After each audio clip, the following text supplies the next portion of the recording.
They say London is a city built on the bones of the forgotten, but they never tell you what happens when the tide brings them back. The rain in Islington doesn't just fall, it seeps, darkening the Victorian brickwork to the color of dried blood. Arthur, an archivist who preferred the quiet company of old documents to the neon chaos of the city, sat at his mahogany desk.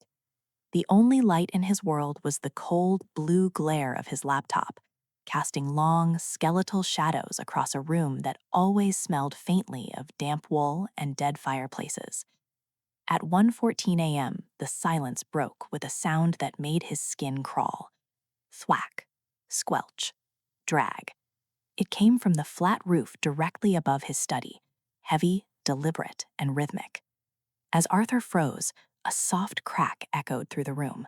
A spider web of fine plaster dust cascaded from the ceiling molding, settling on his black keyboard like grave dirt on a coffin.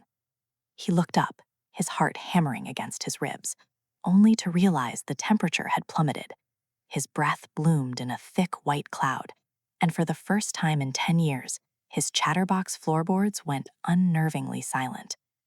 Driven by a primal urge to face the intruder, Arthur stepped into the narrow hallway. Beneath the heavy oak frame of his front door, a dark, oily puddle was pulsing inward, staining the worn carpet. He grabbed his heavy iron flashlight and headed for the roof hatch. The rusted maintenance ladder clattered under his weight, the metal slick with a freezing, unnatural moisture.